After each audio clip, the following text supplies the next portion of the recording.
Assalamualaikum warahmatullahi wabarakatuh. Merdeka. Pemirsa tercinta yang dirahmati Allah, Tuhan Yang Maha Esa, bersua kembali di kanal Hikmatologi. Monolog sederhana mengajak diri kita masing-masing berpikir kian lembut, cerdas, dewasa, bijaksanakan hati nurani, berdasar kitab suci agama, kepercayaan yang kita yakini. 1 Juni 1945.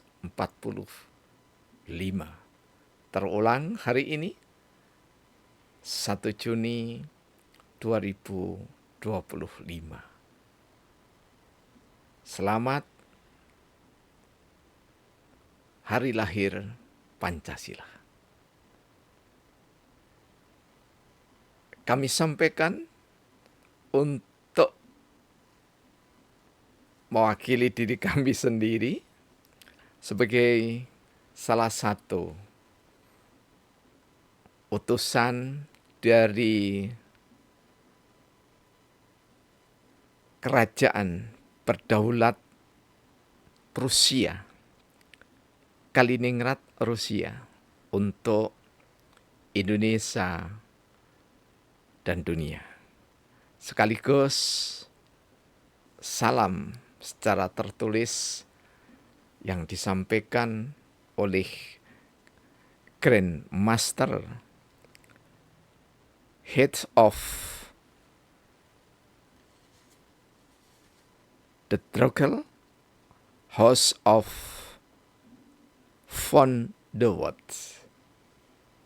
Dr. Sergei von der Wart, Prussia Kingdom, melalui saudara kami tercinta, Pangeran Profesor Muhammad Soleh Ridwan, PhD, sebagai Kepala Duta Besar Kerajaan Prussia Kaliningrad, Rusia, untuk Indonesia dan dunia. Salam beliau berdua adalah semoga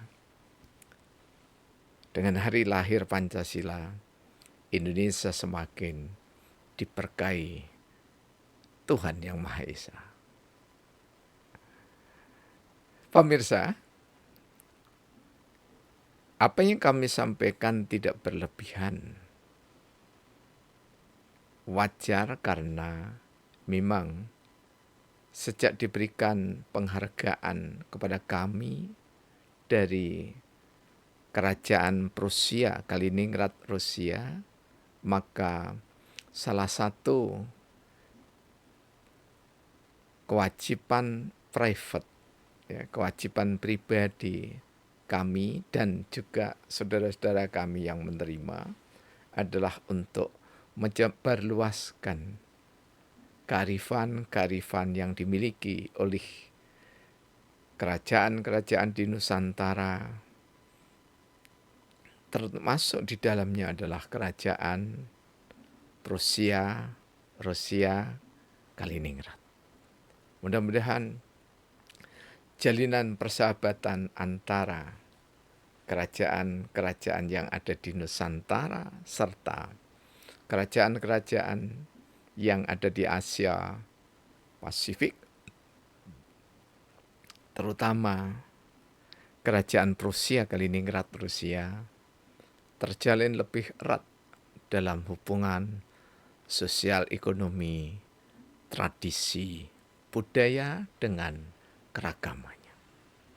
Tentu saja Bhinneka Tunggal Ika tak sekedar semboyan, namun niscaya untuk diwujudkan di dalam hidup keseharian sebagai anak bangsa yang saling menyapa penuh cinta dan kasih sayang.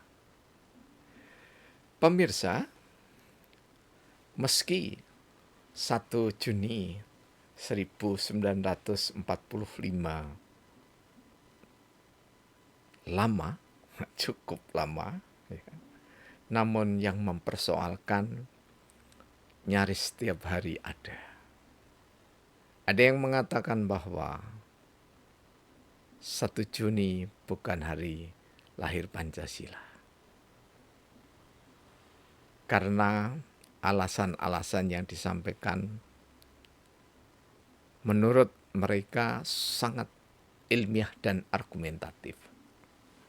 Bahkan ada yang bertanya pada kami, apakah ketuhanan yang Maha Esa itu dilahirkan?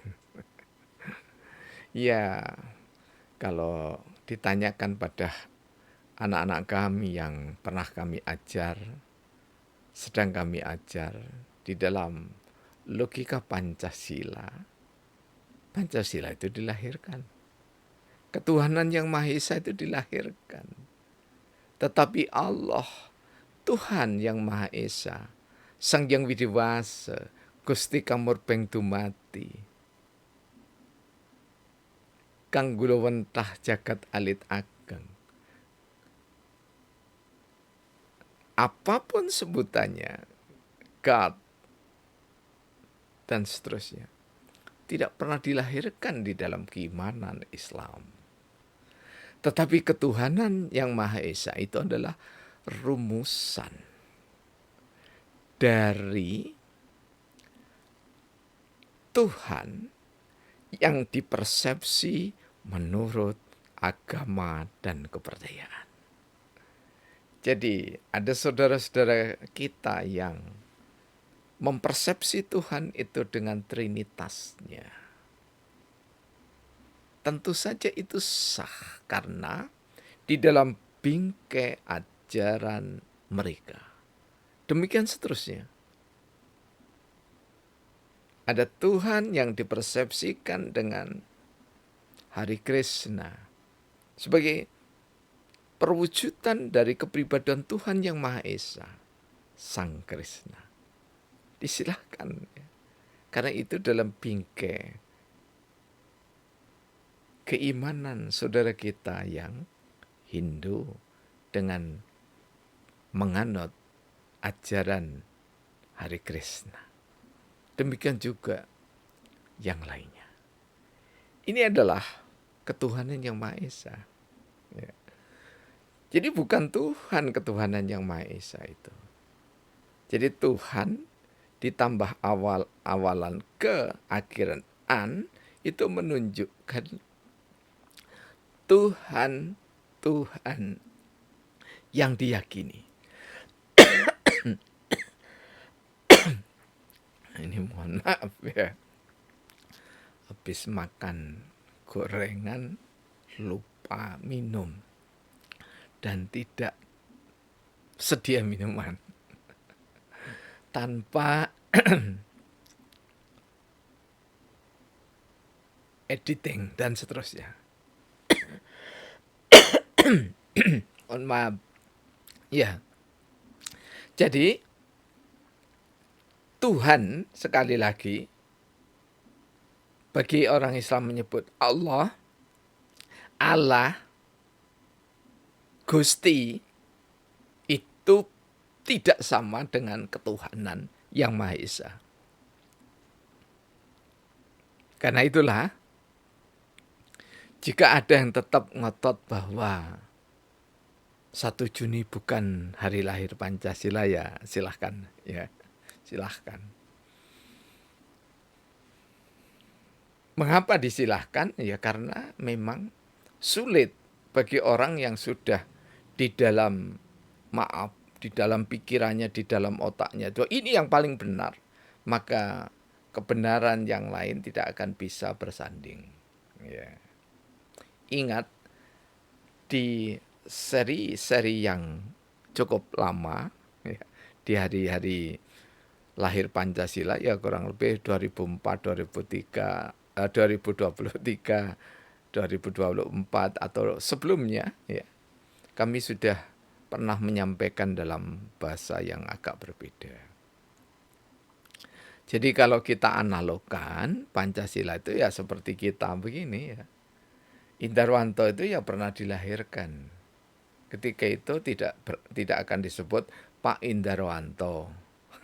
atau Ustadz Indarwanto, Romo Kiai Indarwanto, atau atas penghargaan dari Kasultanan Surakarta Hadiningrat, ya, Raden Tumenggung Indarwanto Pradoto Wigono, tidak ya, tapi disebut ataupun diberikan nama, ini adalah bayi Indarwanto ketika masih balita, ya. Pancasila seperti itu. Kenapa sih sulit untuk menerima pemikiran dari seseorang, sementara pikirannya sendiri dipaksakan untuk diterima, tapi pikiran orang lain yang jelas-jelas dihargai oleh dunia tidak diterima. Kami bukan Soekarnoisme. Bagi kami yang bersahadat isyhadu bi anna muslimun, saya ini orang yang berpasrah diri kepada Allah, asyhadu alla ilaha illallah wa asyhadu anna Muhammad Rasulullah, kami berpendapat bahwa isme itu mengkooptasi Tuhan, ya, mereduksi Tuhan, mengkecilkan Tuhan, mengkerdilkan makna Tuhan. Karena itulah kami tidak mengenal isme. Dalam pengertian kami tidak akan pernah menggunakan isme, termasuk Soekarnoisme. Bahkan Muhammadinisme pun juga tidak, karena Rasulullah Muhammad SAW juga tidak mengajarkan demikian. Karena itulah, maka yang paling sederhana adalah Pancasila itu pernah lahir seperti manusia. Karena Pancasila itu sebelumnya belum pernah dirumuskan kecuali oleh Bung Karno. Meskipun tata aturan, tata letak sila-sila itu berbeda dengan sekarang, tetapi pidato Bung Karno 1 Juni 1945, kalau Anda membaca di dalam naskah persiapan Undang-Undang Dasar 45 jilid 1, 2, dan 3 karya Profesor Mr. Haji Muhammad Yamin, ya, maka mudah bagi kita, apalagi juga dibarengi dengan di bawah bendera revolusi, kemudian pedoman kabinet Ampera atau Manipol Usdek, ya, doktrin revolusi zaman pemerintahan Orde Lama, ya, mudah sekali menangkapnya. Jadi ada kelahiran Pancasila 1 Juni 1945, ada legalitas keputusan ketetapan Pancasila yang ada di dalam pembukaan Undang-Undang Dasar 1945, yang satu dengan yang lainnya merupakan bagian integral antara bab batang tubuh, pasal, ayat, sampai dengan aturan peralihan dan tambahan, ya, maka semuanya itu adalah hasil rumusan Pancasila Panitia 8, Panitia 9, dan disahkan, ya, melalui persidangan BPUPKI, kemudian dilegitimasi lagi dengan keputusan PPKI. Dengan demikian, maka kalau kita, termasuk kami dan sejumlah warga di lingkungan rukun warga 02 Kelurahan Samaan Kecamatan Klojen Kota Malang ini mengibarkan sang saka merah putih 1 Juni 1945, tidak sekedar kita menghormati Soekarno sebagai pencetus penggagas pertama tentang dasar negara Pancasila, tetapi lebih dari itu, warisan Soekarno yang dirumuskan Panitia 8, Panitia 9, BPUPKI sampai disahkan oleh PPKI itu adalah warisan tak benda yang tidak ada taranya. Tak sekedar di Indonesia, tapi di dunia. Karena itu tidak salah, ya, kalau Pangeran Profesor Muhammad Soleh Ridwan PhD itu mengajak kami untuk bersanding dengan para pemikir dunia. Karena apa?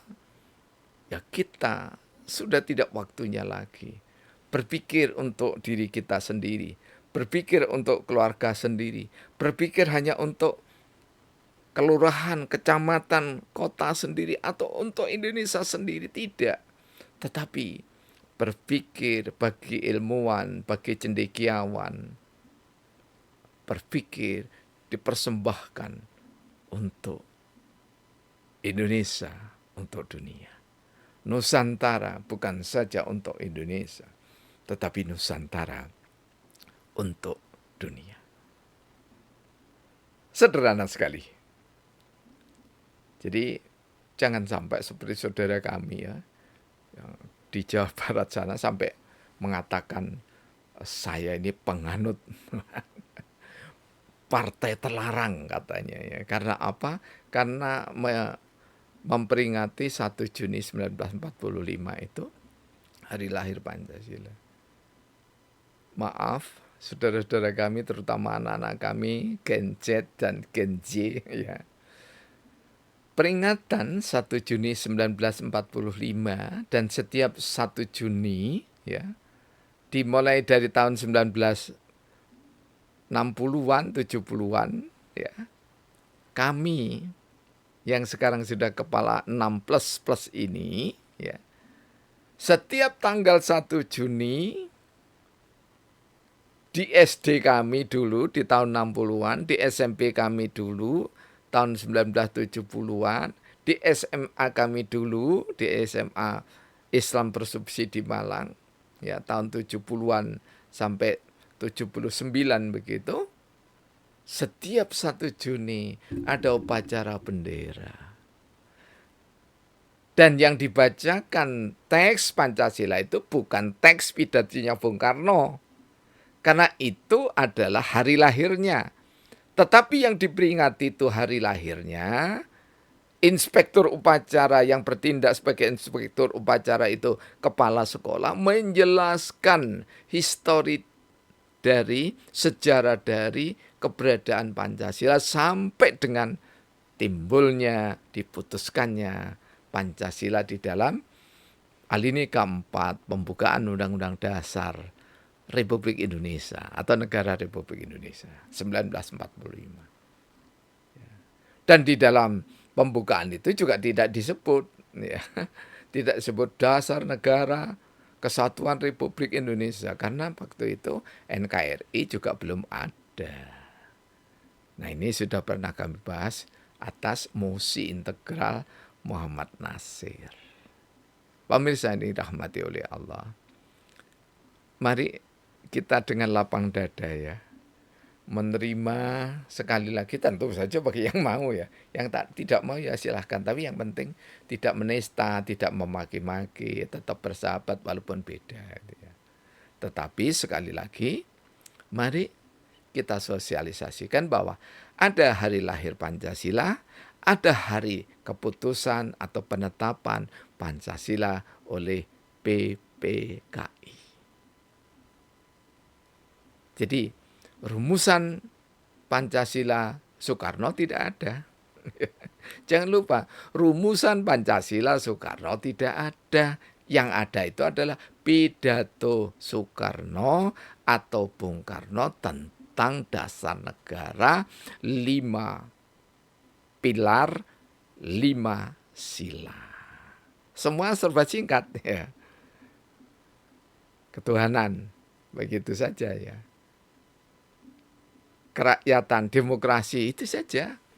Karena memang pidato tanpa naskah ya, kebiasaan Bung Karno disampaikan secara spontanitas, tetapi tidak seperti yang dikatakan oleh orang yang sok filosof gitu ya, yang mengatakan bahwa Bung Karno itu tidak punya apa-apa, hanya mengumpulkan dari sana sini. Itu katanya di dalam Kongres Pancasila. Saya sengaja tidak sebut namanya ya. Karena apa? Karena menurut saya ya, siapa yang mengatakan bahwa Bung Karno tidak punya pemikiran dalam Pancasila itu adalah orang yang tidak tahu diri. Gitu ya. Karena itu tidak perlu kami sebut namanya. Karena dirinya sendiri aja tidak tahu di dirinya. Ya. Sehebat apapun, seterkenal apapun, kita sekarang tidak akan pernah melebihi Soekarno dan Hatta sebagai sang proklamator.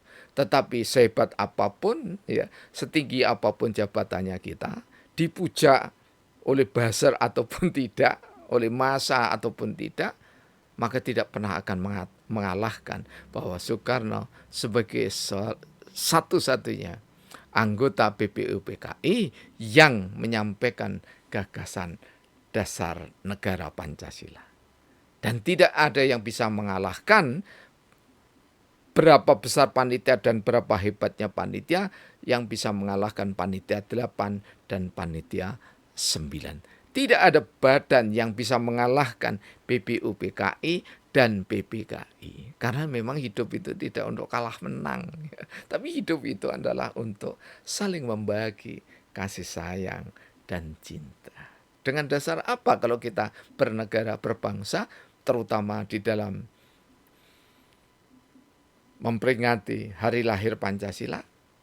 Ya, berdasarkan pada hukum positif Indonesia, berdasarkan pada etika, norma yang dijunjung tinggi oleh anak manusia Indonesia yang berhati nurani dan senantiasa hormat.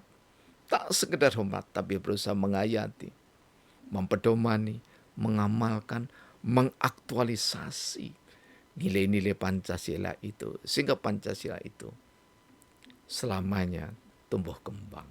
Teringat akan pertemuan Joseph Broz Tito, ya, tahun 1956 April, ya, mudah-mudahan tidak salah, kiriman dari Profesor Muhammad itu tadi, ya, untuk mengingatkan kami. Ketika Bung Karno bertanya kepada Joseph Broz Tito, apa yang Anda banggakan setelah Anda nanti tidak ada? Seorang Tito mengatakan, negara kami, bangsa kami memiliki tentara yang tangguh, ketahanan yang tangguh. Tapi seorang Soekarno ketika ditanya, apa yang dibanggakan Soekarno ketika Soekarno tidak ada untuk Indonesia tercinta? Soekarno menjawab, Pancasila. Karena senjata bisa dibeli, sistem pertahanan keamanan bisa dirombak total, kecanggihan teknologi bisa berganti, tetapi satu dasar negara, ideologi bangsa tidak boleh diganti, apalagi Pancasila. Selamat hari lahir Pancasila. Semoga Indonesia di dalam bingkai Bhinneka Tunggal Ika aman, selamat, sentosa, pemimpinnya bijak, mengayomi, membersamai seluruh warga negara. Assalamualaikum warahmatullahi wabarakatuh. Merdeka. Rahayu. Praktek ideologi dan bersyariah, agama ada kesamaan.